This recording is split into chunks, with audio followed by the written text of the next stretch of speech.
We begin, though, with that breaking news. South Carolina carrying out its first execution by firing squad.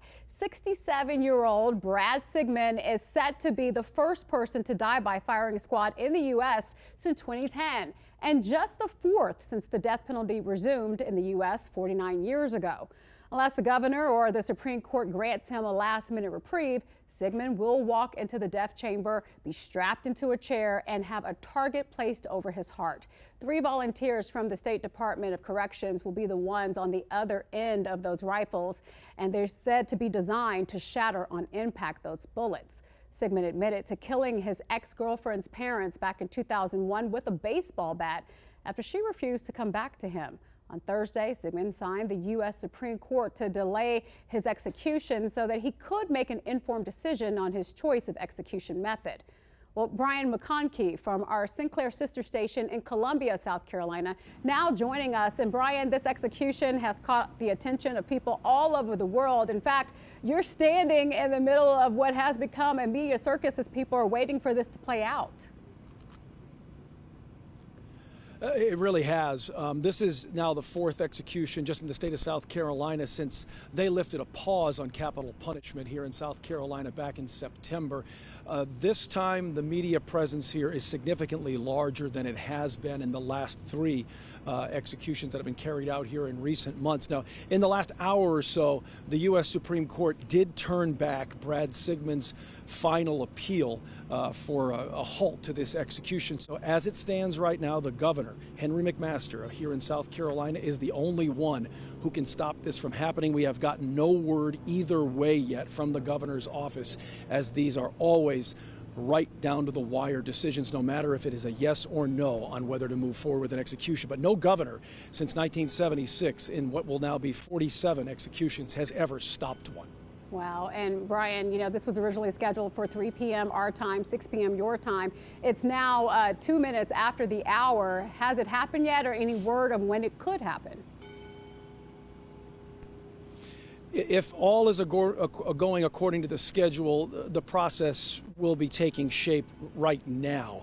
But again, they're always waiting on that final word, the potential for clemency to be granted by the governor. And again, we haven't gotten that word just yet. So it is very possible that within the next few minutes, the state's first ever execution by firing squad will be carried out here in South Carolina. Yeah, they're so rare. There's one reason why the whole world really probably is watching this right now. Certainly a lot of people here in our country. Now, a good question that we would like to know the answer to is, why did Sigmon choose this method over, say, the lethal injection or the electric chair? Yeah, those are the 3 options here in South Carolina. As you mentioned, lethal injection, electric chair, or firing squad. Firing squad was only added in recent years. That was because the state could not get their hands on a new supply of lethal injection drugs for more than a decade, so there were no executions here for a 13-year period. Now, there is a shield law in place that protects the protocol of how the lethal injection process works in this state.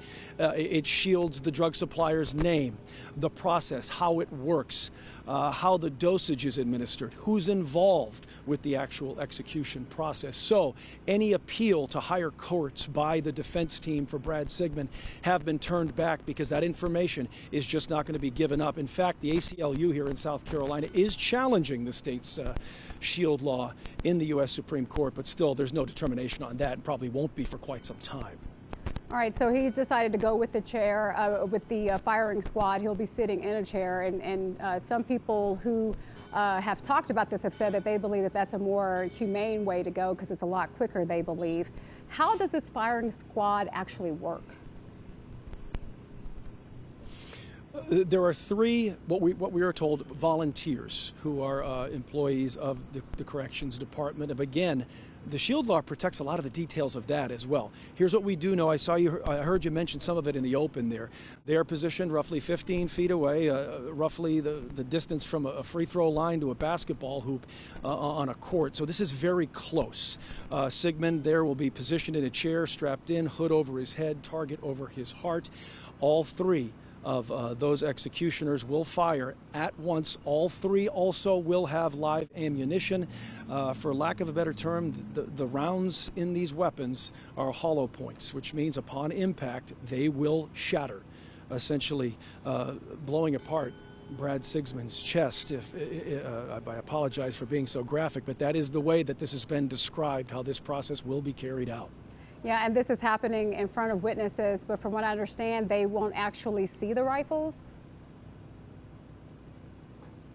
No, the positioning here is much different than it is when the lethal injection is administered, where they can actually see the entire process playing out. So again, this is a much more secretive process than even some of the other ones are here in South Carolina. And South Carolina, one of only 5 states that uses firing squad. Wow, such an interesting story, and like you said, it's so rare. That's why so many people are just in awe of what could be going down there in South Carolina.